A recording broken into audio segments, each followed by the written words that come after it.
हमारे प्रदेश कांग्रेस के अध्यक्ष गोविंद चौटाला जी, मेरे मंत्रिपरिषद के तमाम साथीगण, chief whip Mahesh Joshi ji, deputy chief whip Mahendra Chaudhary ji, उपस्थित विधायकगण,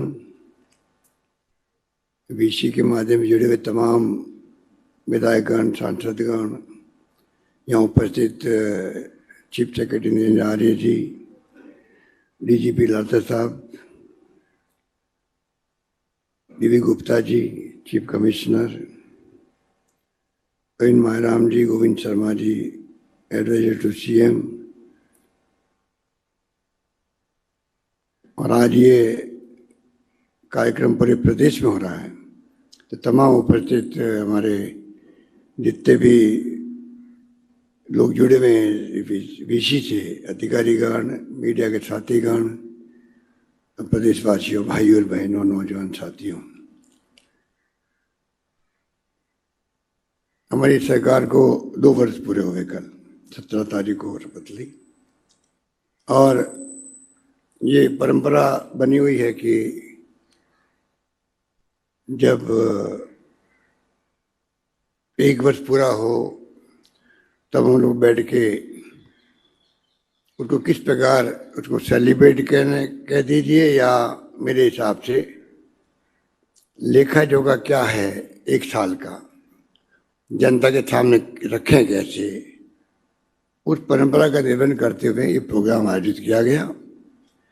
क्योंकि कोविड-19 का जो महामारी है भयंकर, जिसके बारे में मेरे पूर्व वक्ता रघु शर्मा जी ने, अन्य साथियों ने आपको बताया, उसका मुकाबला करने में आप सबके सहयोग से, प्रदेशवासियों के सहयोग से, तमाम राजनीतिक पार्टियों के सहयोग से, धर्मगुरुओं के सहयोग से, एक्टिविस्ट के सहयोग से, सामाजिक संस्थाओं के सहयोग से, हर प्रदेशवासी ने भूमिका अदा करी। जब लॉकडाउन हुआ था, कोई भूखा नहीं सोए, राजस्थान सतर्क है, उसी हिसाब से काम किया गया। और जो हेल्थ वॉरियर्स थे उन्होंने बेमिसाल काम किया, सबने अपनी जान जोखिम में डाल करके सेवा का काम किया, इसलिए उस पर तो जितना कहे उतना कम है।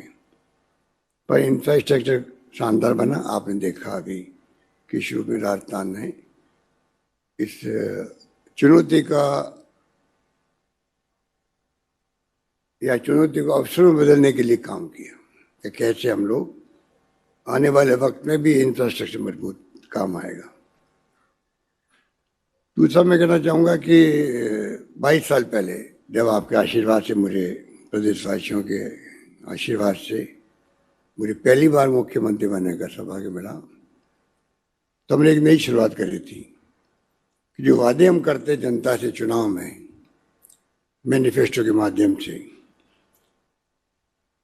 और चुनाव जीतने के बाद में वो वादे भूल जाते हैं और जनता को भी याद नहीं रहता है।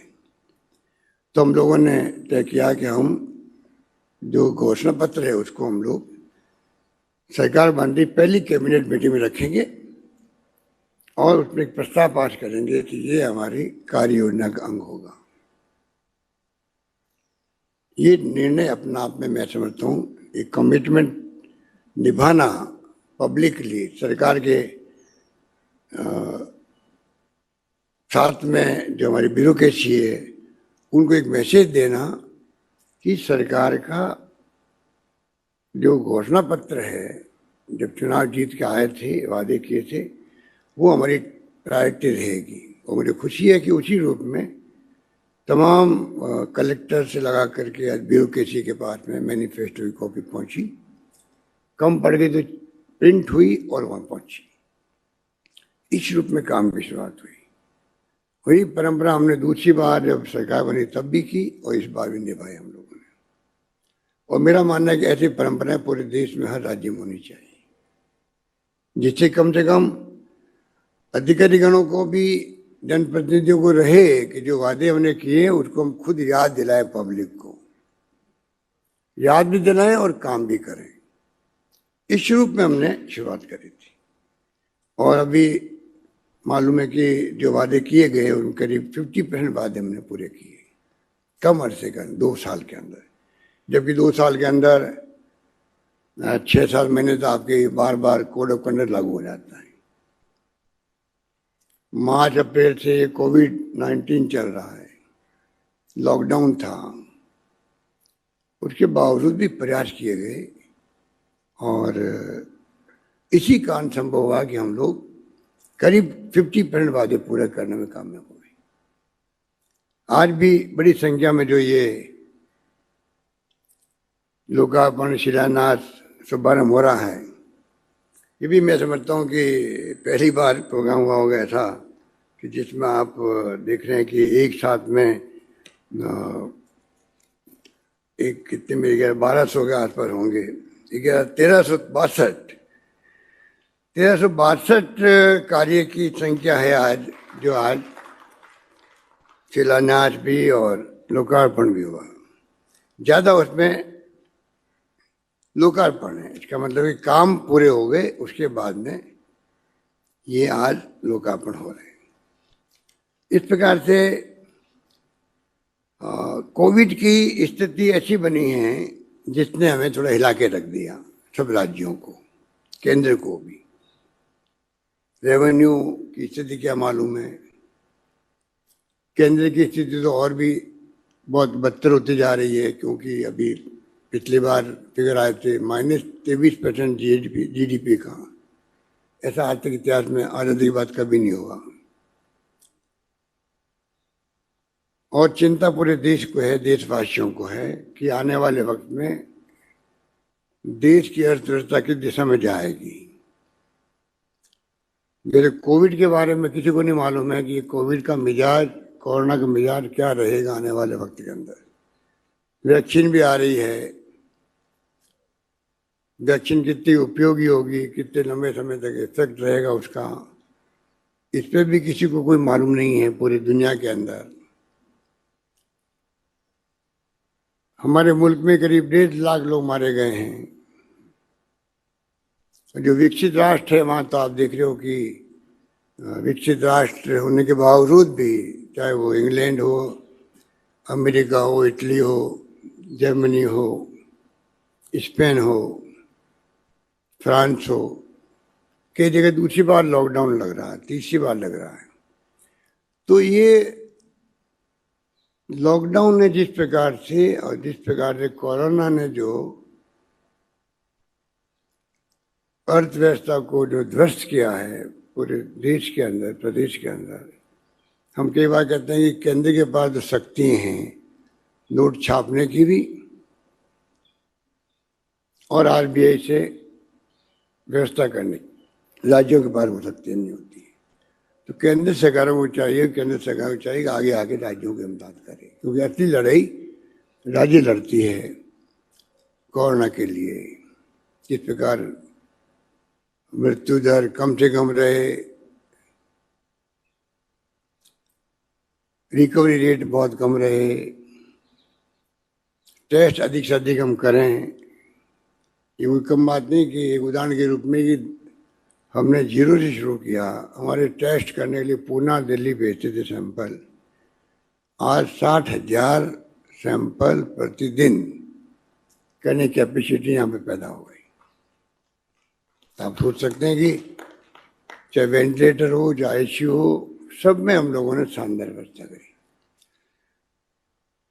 और उसकी देश में भी और देश के बाहर भी भीलवाड़ा मॉडल हो या हमारी व्यवस्था, उसके बारे में चर्चा होती रहती है। जितनी वीडियो कॉन्फ्रेंसिंग होती है हमारे हेल्थ सेक्रेटरी के साथ में या सीएस के साथ में, कैबिनेट सेक्रेटरी की या हेल्थ सेक्रेटरी की या प्राइम मिनिस्टर के साथ में, हम सब मुख्यमंत्रियों की, तो राजस्थान में चर्चा होती है। और ये कहा जाता है कि राजस्थान का ये जो मॉडल है वो तो दूसरे राज्यों में जाना चाहिए। तो हमने इसमें कोई कमी नहीं रखी। पर जो हालात है उसमें मैंने कहा आपको कि पिछला बजट जो हमने पास किया, उम्मीद थी कि हम लोग उसको इस बार संकल्प के पूरा करेंगे। उसमें भी हमारी प्रायोरिटी बदलनी पड़ रही है, क्योंकि आपके पास रेवेन्यू की जो प्रॉब्लम पैदा हुई है वो एक चुनौती हो गई है।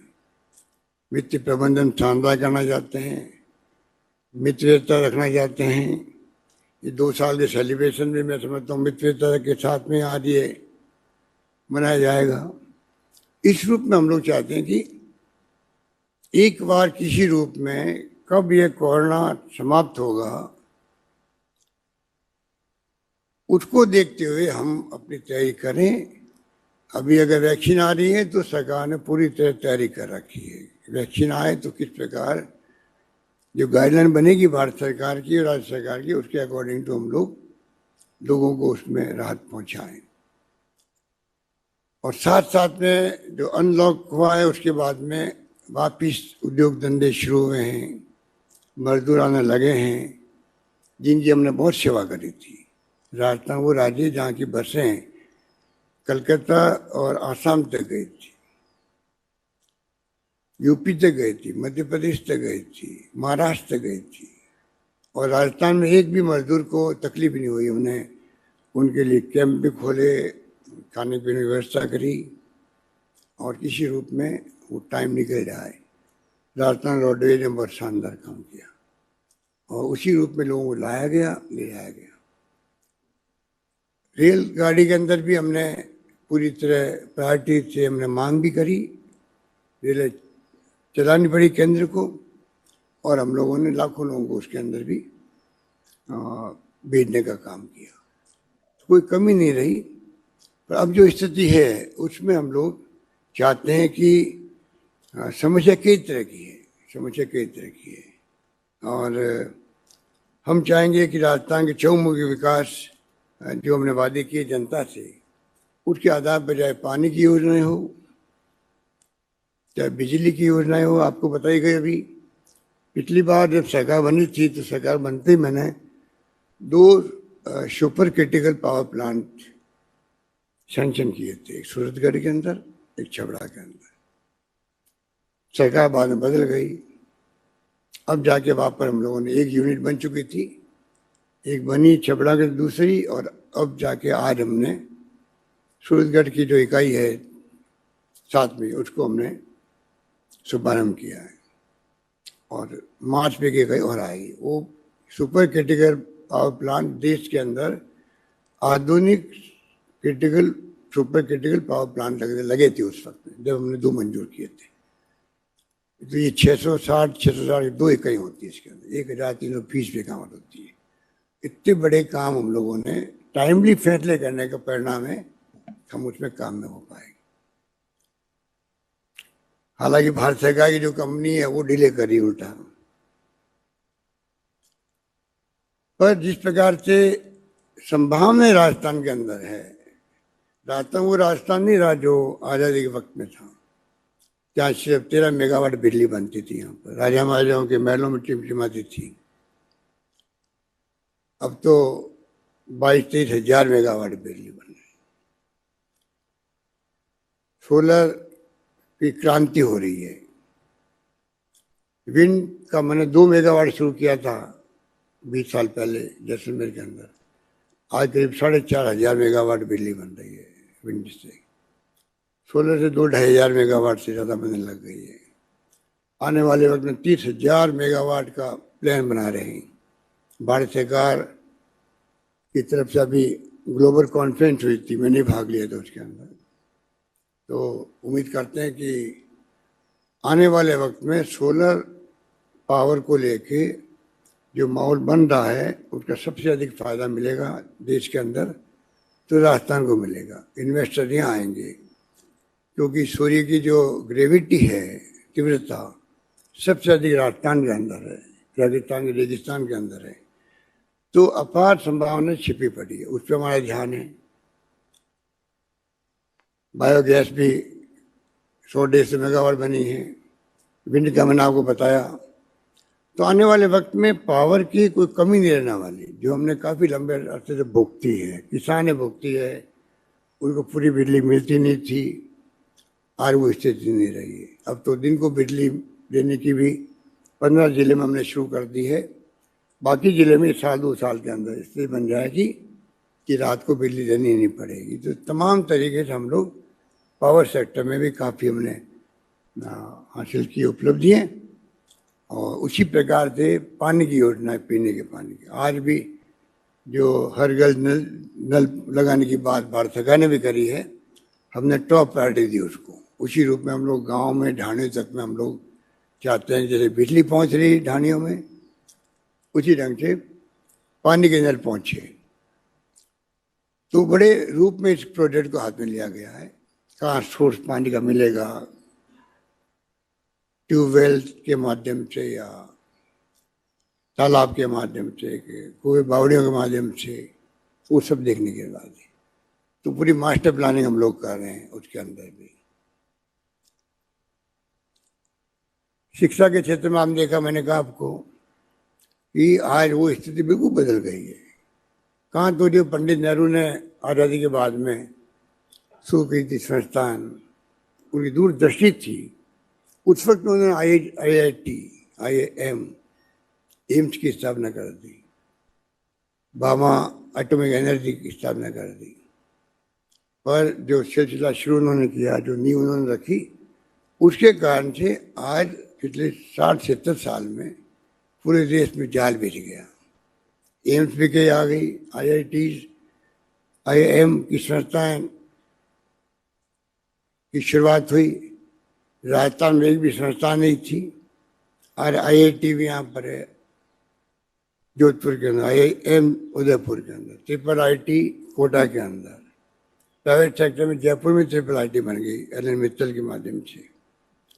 एम्स आ गया। बाकी विश्वविद्यालय भी, चाहे वो पत्रकारिता का हो हृदय जोशी के नाम से, चाहे डॉक्टर अम्बेडकर के नाम से लॉ यूनिवर्सिटी हो, ये हमारे पिछले कार्यकाल में हमने बनाए थे। दुर्भाग्य से सरकार बदलते उनको बंद कर दिया गया। जो समझ के परे है कि आज तक विश्वविद्यालय कोई बनने के बाद बंद हुआ ही नहीं देश के अंदर, तो पहली बार बंद भी हुए, वो भी समय हमने देखा। वापस हमने शुरू किया उनको भी। आयुर्वेद यूनिवर्सिटी बन गई राजस्थान के अंदर। आयुर्वेद संस्थान को अभी प्रधानमंत्री जी ने दर्जा दिया विश्वविद्यालय का, डीम्ड यूनिवर्सिटी का। अभी महीना भर पहले ही VC के माध्यम से हम लोग जुड़े थे। जो जयपुर में संस्थान है, पुराना संस्थान है, मानव संस्थान है। संस्कृत यूनिवर्सिटी हम लोगों ने बनाई। आयुर्वेद यूनिवर्सिटी बन गई जोधपुर के अंदर। तो चारों ओर से मैं समझता हूँ कि शिक्षा के अंदर भी, उस शिक्षा के अंदर भी हम लोगों ने एक स्तर प्राप्त कर लिया है। आपको याद होगा कि पहले प्राइवेट बच्चे जाते थे पूना, कर्नाटका, महाराष्ट्र पढ़ने के लिए। जब से हम लोगों ने नीतिगत निर्णय किया, अब तो 22 साल हो गए, तब से आज इतनी संस्थाएं खुल गई है यहाँ पर राजस्थान के अंदर। मेडिकल, इंजीनियरिंग, नर्सिंग, हर तरह की संस्था खुल गई। जाने की जरूरत नहीं बच्चों को। वो सिलसिला आगे बढ़ रहा है। अभी इसलिए मैंने लगभग 80 कॉलेजेस पिछले 2 बजट में मैंने घोषणा करी है। उससे अंदाज कर सकते हैं उच्च शिक्षा के क्षेत्र में हम चाहते हैं हमारे यहाँ का मानव संसाधन, चाहे वो IT सेक्टर हो, चाहे वो मेडिकल सेक्टर हो, चाहे कोई सेक्टर हो, मैनेजमेंट का सेक्टर हो, हम लोग भी आगे बढ़ें, जिससे कि मानव संसाधन यहाँ हमें खुद को मिले, हमारा अपना। और जो संभावनाएं छिपी हुई है, जो प्रतिभा हमारे यहाँ की है, उनको राजस्थान के विकास में भागीदारी निभाने का अवसर मिले। इसी रूप में हम चाहेंगे कि राजस्थान चौमुखी प्रगति करे। उसी रूप में हमारी योजना बने हर विभाग की। उसी रूप में जो ईस्टर्न कैनाल की बात की थी, पिछली गवर्नमेंट ने करी थी, अच्छा प्रस्ताव हो। 13 जिले के अंदर नहर के माध्यम से पानी आए, सिंचाई के लिए भी, पीने के पानी के लिए भी। तो वो योजना प्राइम मिनिस्टर जब आए थे मोदी जी, तब यहाँ पर घोषणा करी पिछले बार चुनाव के वक्त में, इसको हम राष्ट्रीय परियोजना का दर्जा देंगे। वो दर्जा मिलेगा तो ही वो संभव होगा। इतना बड़ा प्रोजेक्ट वो है, 25-30 हज़ार करोड़ का प्रोजेक्ट हो सकता और बढ़ते जाएगी एस्केलेशन के साथ में। हम बार बार उनसे पत्र लिख रहे हैं, माध्यम से मांग कर रहे हैं, उनको वादा याद दिला रहे हैं। आप अपना वादा निभाइएगा, जो पब्लिक आपने अजमेर में किया था और जयपुर में किया था। वादा वादा ही होता है, और वही प्राइम मिनिस्टर के मुंह से, कोई कम बात नहीं है। हम चाहेंगे कि हम दबाव बनाए रखें, 13 जिले लाभान्वित हो। आज वो पानी पीने के लिए भी, सिंचाई के लिए भी तरस रहे हैं। वो हमारी टॉप प्रायोरिटी रहेगी। और नेवदा का बांध तो हमने बनाना शुरू कर दिया है स्टेट फंडिंग से, कोटा जिले के अंदर। वो भी उसका एक पार्ट होगा। जब कभी वो कैनाल का प्रोजेक्ट बनेगा तो कम से कम एक बांध पहले से बना हो उनको मिलेगा।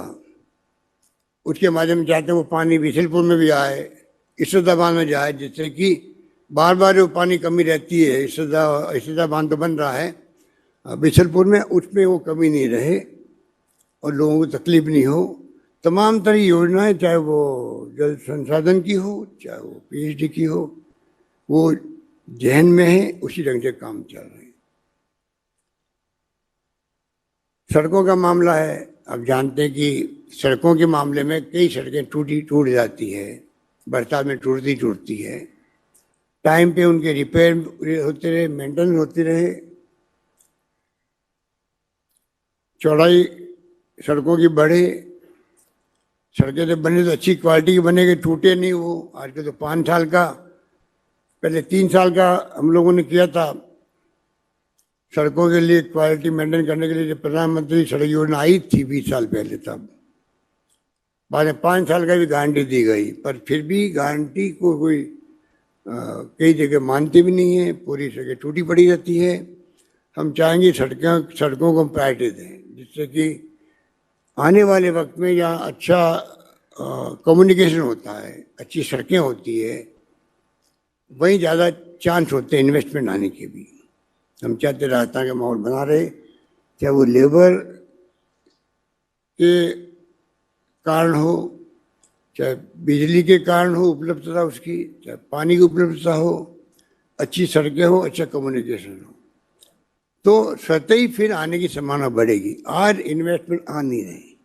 लॉकडाउन के बाद में जो स्थिति बनी, उसके बाद में अब स्थिति अजीब सी बन गई कि माहौल नहीं बन रहा है।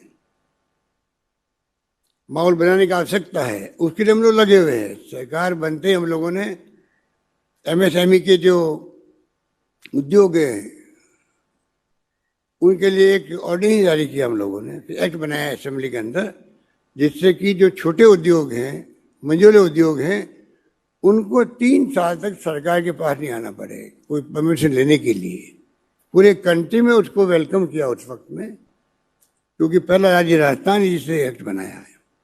हम चाहते हैं कि उसी ढंग से लोन देने की बात है, बिना ब्याज लोन देने की बात, किसानों की तरह है। सब तरह की योजना ला रहे हैं, जिससे कि धीरे धीरे छोटे बड़े उद्योग आते आते इन्वेस्टमेंट आना शुरू हो। कुछ संभावना बनती दिख भी रही है।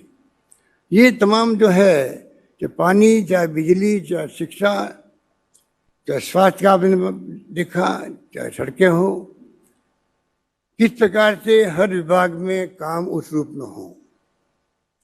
और मैं तो चाहूँगा, देखिए बैठे हुए हैं, मैंने पहले कई बार कहा है कि क्यों नहीं हम लोग जो हमारे हजारों कार्यकर्ता गांव-गांव में हैं, वो आपकी योजना को पहुंचाने में इमदाद कर सकते हैं। जो हम फैसले करते हैं, कई बार फैसले गांव तक पहुंचते नहीं हैं, टाइम लगता है। मुझे याद है जब मैंने पहली बार मुख्यमंत्री जीवन रक्षा कोष बनाया था 22 साल पहले, 5 साल निकल गए सरकार के, जिसमें उस वक्त में, बाद में तो ये आयुष्मान भारत भी आ गया है, भामाशाह योजना भी आ गई थी, जिसको हमने मिला करके अब जो आयुष्मान भारत महात्मा गांधी का नाम दिया है। ये गलतफहमी दूर होनी चाहिए कि जो भामाशाह में जो लोग थे उनको अब बीमा नहीं मिल रहा है। वो पूरी संख्या जोड़ दी गई है आयुष्मान भारत महात्मा गांधी बीमा योजना के अंदर। कई बार शिकायत आती रहती है, संख्या बढ़ गई है। और भारत सरकार जो संख्या निश्चित की हुई है खाद्य सामग्री के खाद्यान्न सुरक्षा के अधिनियम के अंतर्गत, उसके अलावा जो संख्या बढ़ी है उसका खर्चा स्टेट गवर्नमेंट उठा रही, उल्टा हो रहा है। पर वो कम्युनिकेशन के कारण जो बात पहुंचती नहीं। अगर कार्यकर्ता हमारा संकल्प कर लेगा, वो संकल्प ऐसे नहीं करेगा। मैं आपको अध्यक्ष जी कहना चाहूँगा कि संकल्प तब करेगा तब आप हमारे प्रदेश कांग्रेस के डेलीगेट के हैं, उनके आप अधिवेशन बुलाओ, वहाँ प्रस्ताव पास करो कि सरकार को ये प्रायोरिटी से काम करना चाहिए, बिजली में, पानी में, शिक्षा में, स्वास्थ्य में, सड़कों में, कृषि में, पशुपालन में। वो प्रस्ताव पास करें तो ब्यूरोक्रेसी समझ आएगी हमारी कि प्रदेश कांग्रेस कमेटी जो प्रस्ताव पास हुए हैं, अगर हमने नहीं किया तो फिर हमारे बारे में ओपिनियन अच्छी नहीं बनेगी मुख्यमंत्री की। वो और ज़्यादा दिल लगा के काम करेंगे, उन कामों को जो आप प्रस्ताव करोगे उनको ज़्यादा अच्छे तरीके से इम्प्लीमेंट करेंगे। और वही काम जब इम्प्लीमेंट होगा तो कार्यकर्ताओं को लगेगा कि जो हमने मांग करी थी, हमारी भावना प्रदेश कांग्रेस कमेटी में अधिवेशन उठी थी, अखबार में आई थी, वो सघन आज फैसला किया, चाहे वो पेंशन का हो, चाहे वो और कोई सोशल सिक्योरिटी स्कीम का हो। वो फिर उत्साह से गांव में बताएगा, देखो हमारी सरकार ने फैसला किया। अभी नहीं बता रहा आपका, पता ही नहीं उसको। हम फटाफट कैबिनेट फैसले करते जाते हैं, वाहवाही होती है, बहुत बड़े काम हो गए, शानदार काम किए हम लोगों ने, मैनिफेस्टो हमने पूरा कर दिया, पर वो गांव में कहने वाला आपका कार्यकर्ता नहीं होता। क्योंकि हमारा कार्यकर्ता का जो सोच है वो महात्मा गांधी वाली सोच है। जब आज़ादी की जंग के अंदर उनके सानिध्य में लड़ी गई थी तो सोच बन गई पंडित नेहरू, सरदार पटेल, मौलाना अबू कलाम आज़ाद, अम्बेडकर के जमाने की बातें हैं। तब सोच है सभी जाति, सभी धर्म, सभी वर्गों को साथ लेके चलो, सभी भाषा बोलने वाले हमारे खुद के लोग हैं, अनेकता में एकता वाला मुल्क है। ये सोच करके वो सोच बन गई हमारे कार्यकर्ताओं की। तो जो आरएसएस की सोच है, बीजेपी की सोच है, जिसका पूरा देश भुगत रहा है, लोकतंत्र पता नहीं किस दिशा में जा रहा है, न जुडिशरी न ब्यूरोक्रेसी दबाव में है, चारों ओर से सीबीआई, इनकम टैक्स, ईडी, उसके माध्यम से खेल हो रहा है। खुले सरकार बदलने के लिए आह्वान हो रहे हैं। कभी देखा नहीं 70 साल में हमने कि आप चुनित सरकारों को तोड़ने के लिए खुल के आप खुद ही दावा कर रहे हो, हम इस काम में लगेंगे, सरकार तोड़ के रहेंगे। ये पहली बार देख रहे हैं। ये तमाशे हो रहे देश के अंदर। कहाँ जा रहा लोकतंत्र है? जुडिशरी दबाव के अंदर है आपके, सीबीआई दबाव में है, इनकम टैक्स दबाव में है, पीएमओ से लिस्ट आती है किसके यहाँ छापे डालने हैं, मॉनिटरिंग वहाँ हो रही है। और गृह मंत्री आप देख रहे हो, सरदार पटेल बन रहे हैं। तो हालात बड़े गंभीर है देश के अंदर, बहुत गंभीर है। इसलिए हमें भी, हमारा कल्चर अलग है, हमारा दिल बड़ा दिल है हमारे कार्यकर्ताओं नेताओं का। हम कभी दुश्मनी नहीं पालते हैं। पिछली गवर्नमेंट कितने लोगों को तंग किया, हमारे लोगों को तंग किया, जेल भेज दिया गई लोगों को। तो ढाईबाजी छाती ठोक के सामने खड़े हो गए, जब बच गए बना इनको ही अंदर भेज देते। तो आप सोच सकते, हमारी सोच नहीं है। हमने सजा आने के बाद में पकड़ा पकड़ी करें, अच्छे काम करें। हमने तय किया हम अच्छे काम करें, पब्लिकली काम करें। हम दूसरे नहीं निकाले भाई उसने पिछली गवर्नमेंट ने क्या किया, ये काम नहीं करना चाहते। तो मैं कहना चाहूँगा आपको कि ये हमारी सोच है और कोई कमी नहीं है। चारों ओर जितनी बात करें उतनी कम है। सुबह से बैठे हैं 2, 2.5, 3 घंटे हो गए होंगे। मैं नहीं चाहता कि, क्योंकि हमने तो जो जो योजना बनाई है हर बात में हम लोग रिएक्ट भी करते हैं। अभी किसानों वाला मामला ले लीजिए आप। किसानों का आंदोलन पूरे मुल्क में ऐसी स्थिति में आ गया है कि भारत सरकार को चाहिए कि तमाम सब काम छोड़ करके जो अन्नदाता आपका है उसका मान सम्मान का सवाल हो गया है। आप हम लोग तो जनप्रतिनिधि उनके द्वारा आशीर्वाद लेके जीत के आते हैं, प्रतिष्ठा उनकी ज्यादा है। अगर हम कोई निर्णय वापस लेते हैं आपका बड़प्पन दिखता है उसके अंदर। ये डेमोक्रेसी है, राजशाही नहीं है ये कोई। उस पर क्या दिक्कत आ रही है उनको? आप पूरी दुनिया के मुल्कों में आंदोलन होने लगे, लंदन में, कनाडा के अंदर, अमेरिका के अंदर। कहाँ तो मोदी जी जाते थे दुनिया के मुल्कों के अंदर, बड़े बड़े वो हाउडी मोदी क्या किया उन्होंने, वो हाउडी मोदी। अगली सरकार ट्रम्प सरकार, वो ट्रम्प सरकार बेचारे वो कोविड में ही शहीद हो गए वो। तो ये स्थिति है। और कहाँ हम लोग, तो मैं कहना चाहूंगा कि किसानों के आंदोलन की बहुत चिंता हम लोगों को है। 3 हमने कानून पास किए यहाँ पर अजीब स्थिति है। पार्लियामेंट में बिना डिस्कशन के पास हो जाते हैं। सेलेक्ट कमेटी ऐसी होती है जहाँ सब पार्टी के लोग होते हैं, भेज देते, सबकी राय हो जाती है देशवासियों की, पास हो जाते। अगर कोई कानून ऐसे उनको पास करवाने थे तो पब्लिक, किसानों को विश्वास रहता। वो नहीं किया उन्होंने, किसी को नहीं पूछा, और एकदम कोविड के अंदर ही आपका शीतकालीन अधिवेशन बुला नहीं रहे हैं। और ये कानून पास करने थे, पता नहीं उनका क्या उसमें इंटरेस्ट था ऐसा कि आपने उसके लिए बुलाया, कानून फटाफट पास कर दिए और आज भुगत रहे हैं, वो खुद ही भुगत रहे हैं। तो स्थिति बड़ी नाजुक बनी हुई है।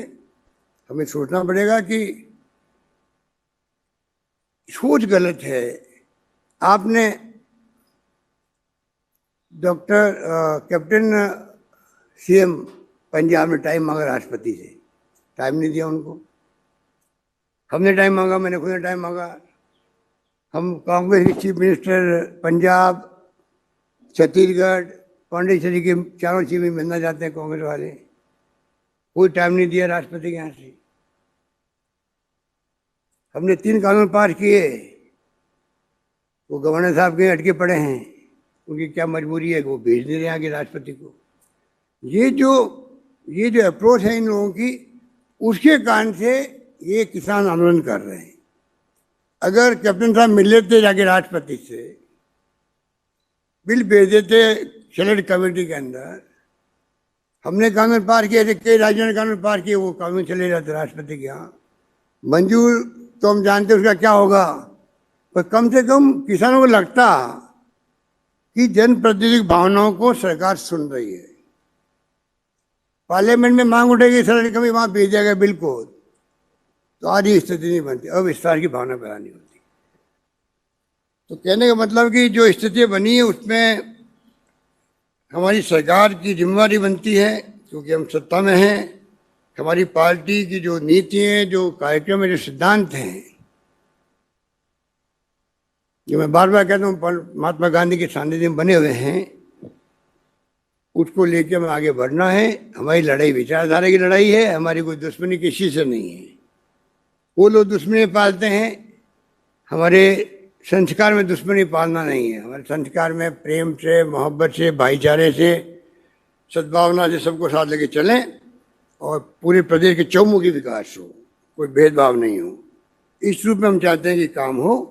और मैं उम्मीद करता हूं कि जो रिफॉर्म हमने किए हैं, जैसे पुलिस के अंदर पूरे कंट्री में कहीं नहीं हुआ कि एफआईआर को कंपल्सरी कर दिया है कि कोई थाने में जाएगा क्या संख्या बढ़ो, एक बार हमारे पर आरोप लगेंगे कि क्राइम बढ़ता जा रहा, परवाह मत करो, संख्या बढ़े तो बढ़ो, पर कम से कम एक फरियादी जाए, उसका बाहर निकाल दो, सुनवाई नहीं करो। कई कारण हो सकते हैं उसके, तो नौबत क्यों आए? कंपल्सरी किया उसको, वो नहीं होगा तो एसपी को करनी पड़ेगी एफआईआर दर्ज। शुरू में मेरे ख्याल से बहुत कम हुई होगी, 50-100 हुई होगी। अब उसके बाद में सब समझ गए, थानेदार भी और एसएचओ भी, तो नौबत ही नहीं आ रही है। और जिस रूप में महिलाओं के ऊपर अत्याचार के लिए अलग से हमने डीओएसपी रैंक के ऑफिसर नियुक्त कर दिए हर जिले के अंदर, जो हीनियस क्राइम है उसके लिए अलग विंग बना दी। और हमने होम मिनिस्टर को लिख के भेजा, गृह मंत्री अमित शाह जी को, तो भाई हमने ये कानून बनाए हैं और ये एफआईआर वाला काम जो है आप पूरे देश में लागू करवाओ। पीएम को हमने लिखा, आज एक फरियादी जाए, आप और हम तो किसी गाने सुनते होंगे, क्या बीतती उसके ऊपर, अब थाने के अंदर स्वागत कक्ष बन रहे हैं, अलग ही बिल्डिंग बन रही है, उसके लिए कमरे बन रहे हैं। तो उसका फर्क पड़ेगा, जाके आदमी बैठेगा, बातचीत करने का अधिकार तो उसको है, कानून अपना काम करे, पर कोई फरियादी जाए, उसकी बात सुनने का अधिकार, सुनाने का अधिकार उसको है। इस शुरू में मैं सोचता हूँ कि काफ़ी फैसले हमने किए हैं और उसमें मैं उम्मीद करता हूँ कि आने वाले वक्त में हम लोग अवश्य ही कानून व्यवस्था की स्थिति यहाँ पर अच्छी बने। जो घटनाएं दुर्घटनाएं तो पूरे देश में होती है, पर हमारे यहाँ पर जो कार्रवाई होती है, तत्काल कार्रवाई होती है, उसको तुलना करनी पड़ेगी। आप जो क्राइम ब्यूरो है राष्ट्रीय स्तर का, उसने खुद ने लिखा है, क्योंकि जैसे ही वो संख्या बढ़ी और आलोचना करने लगे राजस्थान की, उसका पहला पैराग्राफ ये है, हर राज्य की अलग अलग अप्रोच है। इसलिए इसको मत मानिएगा कि जो क्राइम रेट बढ़ी, राइट रेट की संख्या बढ़ी है, वो संख्या क्यों बढ़ी है, उसके कारण अलग भी हो सकते हैं। खुद ने उन्होंने क्लियर किया है। इसलिए मैं कहना चाहूँगा कि जो हम लोगों ने फैसले किए उसका हम फायदा उठाएं। बाकी तो कोविड के अंदर तो जो सोशल सिक्योरिटी की स्कीम बनाई हम लोगों ने, 3,500 रुपये दिए गरीबों को। राजस्थान के जो नवाचार थे वो बिल्कुल अलग थे। 3 महीने की पेंशन हमने 80 लाख लोगों को दी थी उस वक्त में। सारी योजनाएं जो बनी हमारे वक्त में, मैं समझता हूँ कि उसका फ़ायदा हम लोग, हमारे यहाँ के लोगों को मिला। और इसी ढंग से हमने जो फैसले किए उसका वेलकम लोगों ने किया। कहने को बहुत सारी बातें हैं, मैं आपको इतना कहना चाहूँगा, राजस्थान हर सेक्टर में, चाहे शुद्ध का युद्ध हो, उसमें भी हमने काफ़ी दबाव दे करके इसको अभियान को आगे बढ़ाया था। फ्री मेडिसिन की संख्या बढ़ा दी, कैंसर, हार्ट की, सांस रोग की, गुर्दे किडनी की। आज करीब 600 दवाएं, अब 711 दवाएं हो गई है। जांचें 90 हो गई 70 से। इस प्रकार से ईपीसी वाले जब आज से मिला इनको, तो अचल संपत्ति की जो शर्त थी वो हटा दी उस वक्त पे। बहुत लोगों ने वेलकम किया उसको, खाली 8 लाख रुपए रखा।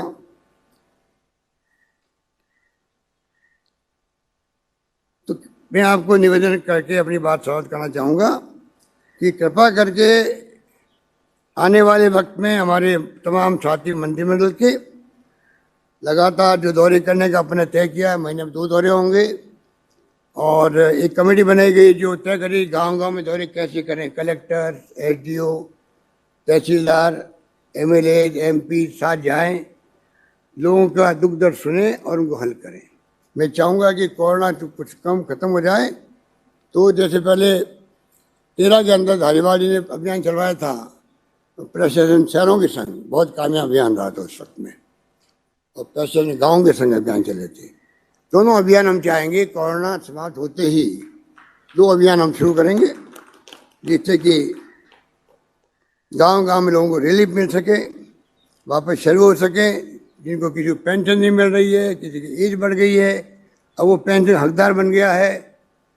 तो तमाम तरह के जो फैसले करने हैं वो हम चाहेंगे कि थोड़ा इसको, क्योंकि कोरोना ऐसी चीज़ है जिसमें थोड़ा बच के रहना पड़ेगा। हम लोगों ने खुद में प्रोटोकॉल बना रखा है, कर्फ्यू लगा रखे ये जगह, सोशल डिस्टेंसिंग हमने तय कर रखा है, उसको भी देखना पड़ेगा।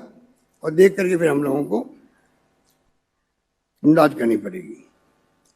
आज मैं आप सबको बहुत बहुत मुबारकबाद देता हूँ, मंत्रिमंडल के साथियों को। आप सबके सहयोग से, आप सबकी मेहनत से इस माहौल के अंदर भी, जब आप कोरोना आ गया, आचार संहिता लागू होती रही लगातार, तब भी हमारे साथियों ने कमी नहीं रखी। और तमाम अधिकारियों ने, सबने मिलकर के जो फैसले किए हैं, उसके कारण आज हम कहने की स्थिति में 50% आदि पूरे हो गए, वरना हम कहने की स्थिति बनते ही नहीं। इसलिए मैं यही बात करता हुआ अपनी बात समाप्त करता हूँ।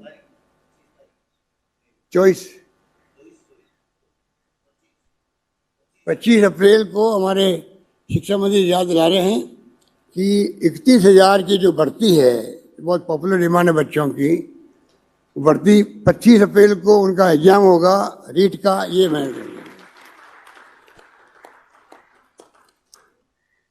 बहुत बहुत शुक्रिया आप सबका। और मैं उम्मीद करता हूं कि ये प्रोग्राम कल 2 दिन हमारे मंत्रिमंडल के साथी जाएंगे जिलों के अंदर, वहाँ मीटिंग करेंगे, प्रेस कॉन्फ्रेंस करेंगे, उस जिले की उपलब्धियां बताएंगे वहाँ पर। और 25 तारीख को एक हम लोग करेंगे प्रेस कॉन्फ्रेंस, उसमें बाकी बातें जो है उसमें हम लोग बैठ के करेंगे। यही बात कहता हूँ मैं आप तमाम सब साथियों को बहुत बहुत शुक्रिया अदा करता हूँ। धन्यवाद। जय हिंद। धन्यवाद।